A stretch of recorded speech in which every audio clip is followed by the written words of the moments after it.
ইনশাআল্লাহ আল্লাহর রহমতে লাস্ট একটা সিল্কির মেল ছিল না, ওইটা ডিমগুলো আমি গতবার বসেছিলাম কিন্তু ফুটে নাই। আর একটা আসসালামু আলাইকুম বন্ধুরা, কেমন আছেন আপনারা? আশা করি সবাই ভালো আছেন। আমার একটা নতুন ব্লগ আপনাদের সবাইকে স্বাগতম। তো চলুন দেখা যাক আজকের ব্লগে কি কি আছে। এই যে দেখুন আবারও ফুটে গেছে আল্লাহর রহমতে। আমার ঘরের ফ্রিসেনগুলো ডিম দিছে, ওই ডিম আমি ইনকিউবেটর বসেছি এবং ওগুলো ফুটে গেছে।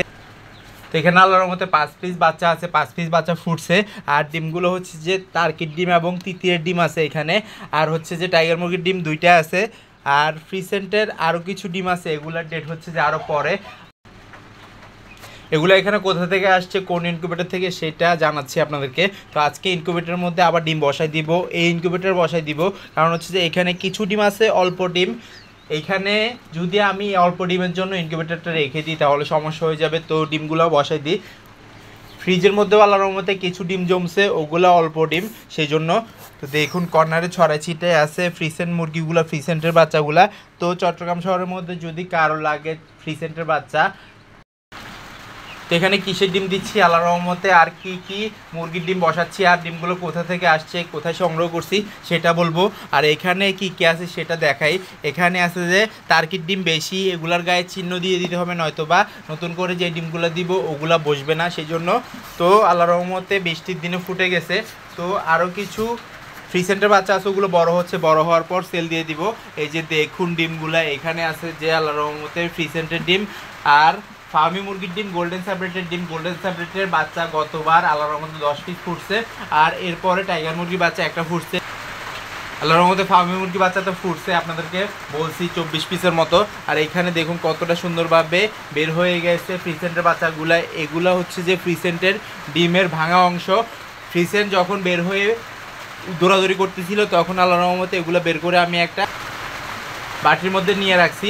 দেখুন আল্লাহর রহমতে। তো এখানে কয় পিস ডিম আছে সেটা গণবো, এবং জীবাণুনাশক করা শেষ হয়ে গেছে, তারপরেও কিছু ময়লা রয়ে গেছে, সমস্যা নেই। এগুলো হচ্ছে যে আল্লাহর রহমতে এখানে দেওয়ার সাথে সাথে শক্ত হয়ে যাবে এবং লাড়াচাড়ার সাথে সাথে এগুলা চলে যাবে। আমি গতবারও বসেছি এবং জানি। আর এইখানে দেখুন প্রত্যেকটা বার আল্লাহর রহমতে এইখানে ইনকিউবেটরের মধ্যে বাচ্চাগুলো ফুটাই। তো এখানে কয় পিস ডিম আছে সেটা গুনতে হবে, গোনার পর বলবো। আর এখানে যে ডিমগুলো আছে এগুলোকে আমি আগে দাগ দিয়ে দিই, কারণ হচ্ছে যে একসাথে যেন না হয়ে যায় সেজন্য। তো এই যে দেখুন আল্লাহর রহমতে এখানে ডিমগুলোর গায়ে দাগ দিয়ে দিছি। তো ইনশাল্লাহ আমি এইখানে যেই টার্কির ডিমগুলো রাখছি ওগুলার গায়ে দাগ দেওয়া লাগবে না, কারণ হচ্ছে যে আমার এইখানে টার্কির ডিম নাই। টার্কির ডিম যেগুলো ছিল ওগুলো সেল করে দিছি, এবং ওগুলো 20 ডিম ছিল, আরও কিছু পারবে হয়তো বা ইনশাল্লাহ, ওগুলোও সেল করে দিব। টার্কির ডিম আপাতত বসাচ্ছি না, কারণ হচ্ছে টার্কি 4 পিস টোটাল আছে আল্লাহর মতো আমার কাছে। আর আমার কাছে স্পেস নাই, স্পেস থাকলে আল্লাহর মতো ওইখানে রাখার জন্য চেষ্টা করতাম। তো দেখা যাক কী হয় না হয়। তো ডিমগুলো বসাই দিই, তারপর দেখাচ্ছি। এগুলো খাবার খাওয়ার জন্য চেষ্টা করতেছে। আমি এগুলোকে রাতের দিকে ইনকিউবেটর থেকে বুডার নিয়ে যাব। তো বিসমিল্লাহ বলে আল্লাহর রহমতে ডিমগুলো বসাই দিচ্ছি, 4 পিস বসাইছি। এখান থেকে গনে গনে বসাই দিই, কয় পিস হয় সেটা জানাবো আপনাদেরকে ইনশাল্লাহ। আমি আশা করতেছি ফ্রিসেন্টের ডিমগুলো বেশি হবে, কারণ হচ্ছে যে ফ্রিসেন্ট যেগুলো ডিম পারছে সবগুলাই এবার বসাই দিছি। আর একটাও আমি রাখি নাই ফ্রিজের মধ্যে, গতবার রাখছিলাম। এভাবে করে বসানোর পর বাচ্চাগুলো ফুটাই। বাচ্চাগুলো ফুটানোর পর যখন ফুটে তখন কিন্তু আমার অনেক ভালো লাগে, কারণ একটা এক্সপিরিয়েন্স এবং একটা সফলতা, একটা ধৈর্য ধরার পর একটা ফলাফল, ওগুলা দেখতে এবং এগুলা বুডার নিয়ে যাইতে এবং এগুলার ভিডিও আপনাদেরকে দেখাইতে অনেক ভালো লাগে। আপনারাও চাইলে করতে পারবেন ইনকিউবেটর থেকে বাচ্চা ফুটানো এবং মুরগি বাচ্চা ফুটানো, মুরগি দিয়ে লালন পালন করলে অনেক ভালো লাগে পোষা প্রাণীগুলা। আর কোনো ডিম নেই লাল ঝুড়িটার মধ্যে, এইখানে শুধু একটা ডিম ভাঙা পড়ছে, সেজন্য কর্নারে রেখে দিছি। তো ইনশাল্লাহ আল্লাহর রহমতে এখানে যতগুলো ডিম আছে আমি মনে করতেছি এগুলো সবগুলো ফুটবে, কারণ হচ্ছে যে এগুলো সবগুলোর মেল আছে এবং সিল্কিটারও মেল আছে ইনশাল্লাহ আল্লাহর রহমতে। লাস্ট একটা সিল্কির মেল ছিল না, ওইটা ডিমগুলো আমি গতবার বসেছিলাম কিন্তু ফুটে নাই। আরেকটা কাজ হচ্ছে যে আমার যেই সেট আপের নিচের যে মুরগিগুলো আছে ওগুলো সবগুলো উপরে উঠে ফেলছি ইনশাল্লাহ। সেট আপটা ভেঙে ফেলতে হবে, কারণ হচ্ছে যে ওই সেট আপের মধ্যে একবারে তছনছ হয়ে গেছে, পুরানো হয়ে গেছে, জঙ্কার ধরে গেছে এবং জালিগুলা খুলে গেছে। খুলে যাওয়ার সাথে সাথে মুরগিগুলো বের হয়ে তারপরে দৌড়াদৌড়ি করতেছে। একটা যদি সকালের দিকে নয়তো রাতের দিকে বের হয়ে যায় তাহলে ওইখান থেকে ধরা যাবে না, ওইদিকে আম গাছ আছে, আম গাছে উঠে যাবে। আর এইখানে কি কি ডিম বসাইছি, কত পিস বসাইছি সেটা দেখাই। এই যে দেখুন, যেগুলো দাগ দেওয়া এগুলো হচ্ছে যে আগের, আর যেগুলো দাগ দেওয়া না একটু পানি পানি ভিজা আছে এগুলো কিন্তু আল্লাহর রহমতে এখনকার। তো ইনশাল্লাহ এখানে আছে যে গোল্ডেন স্যাপারেটের ডিম বেশি, আর ব্রাহ্মার ডিম দু একটা আছে। ব্রাহ্মার ডিম এইবার নিচেরগুলা পারে নাই, টার্কির ডিম তো সেল করে দিছি। আর আপাতত শৌখিন মুরগির ডিম এতগুলোই আছে।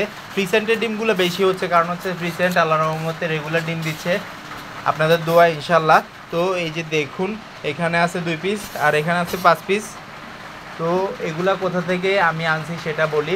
এটা হচ্ছে পাশের একটা ইনকিউবেটর আছে, এখানে যদি আল্লাহর রহমতে আপনি শুধু ফ্রিসেন্টের ডিম দেন তাহলে 90 পিস বসাইতে পারবেন। আর হচ্ছে যে যদি কোয়েল পাখির ডিম দেন 150 পিস বসাইতে পারবেন ফ্রিলিভাবে, মানে লাড়াচাড়া করাইতে পারবেন এরকম সিস্টেম করে। আর যদি ধরেন একটা ঝুড়ির মধ্যে রেখে রেখে লাড়াচাড়া করতে চান তাহলে 200 ডিম বসাতে পারবেন। আর হচ্ছে যে টার্কির ডিম 60 থেকে 65 পিস বসে আল্লাহর রহমতে। আর হাঁসের ডিমও সেম, হাঁসের ডিম হচ্ছে যে বড় সাইজের, তো সাইজ অনুযায়ী ওইরকম বসানো যায়। আর দেশি মুরগির ডিম এবং টাইগার মুরগির ডিম আল্লাহর রহমতে 90 থেকে 85 পিস বসানো যায় ইনশাল্লাহ। এই যে দেখুন, তারপরেও আমি এখানে বসাই দেখছি আল্লাহর রহমতে 150 ডিম 120 ডিম বসাইছিলাম। আর আমার 200 ডিমের ইনকিউবেটরে তো আল্লাহর রহমতে আমি 400 ডিমও বসাইছিলাম কোয়েল পাখির। দেখুন মাশাল্লাহ। তো এইখানে ফ্রিসেন্টের কালার কিন্তু এরকম হয়। আর একটা ফ্রিসেন্ট আছে যেগুলা 2 বছর রানিং হয় তখন গিয়ে ডিম দেয় ইনশাল্লাহ। ওগুলার বাচ্চা আমি সংগ্রহ করার জন্য চেষ্টা করতেছি ইনশাল্লাহ। আল্লাহর রহমতে আমি সবগুলো বাচ্চাই সংগ্রহ করতেছি। বাচ্চা সংগ্রহ করার পর এগুলো বড় করছি, বড় করার পর ইনশাল্লাহ ওগুলো থেকে ডিম পাইছি এবং ডিমগুলো ফুটাচ্ছি।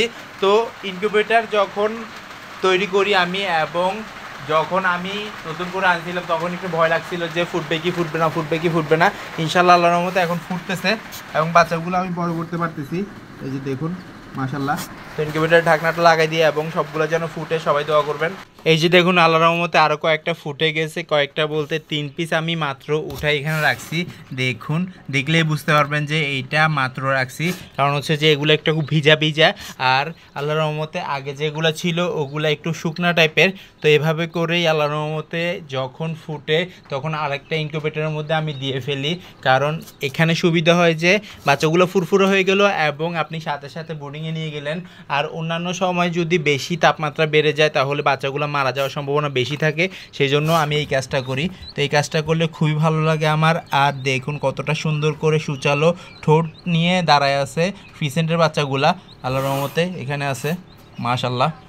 তো ফ্রিসেন্টের বাচ্চা যদি চট্টগ্রাম শহরের মধ্যে কারো লাগে তাহলে যোগাযোগ করতে পারবেন ইনশাল্লাহ। আমার ভিডিও যদি ভালো লেগে থাকে লাইক কমেন্ট শেয়ার করবেন, যারা সাবস্ক্রাইব করেনি সাবস্ক্রাইব করে দিবেন, আর যারা সাবস্ক্রাইব করছেন তাদের অসংখ্য ধন্যবাদ। ইনশাআল্লাহ আবার দেখা যাবে নতুন কিছু নিয়ে। আল্লাহ যেন সবাইকে সুস্থ রাখে, সবাইকে বিপদ থেকে রক্ষা করে এই দোয়া আজকে জেনেছি। আল্লাহ হাফেজ।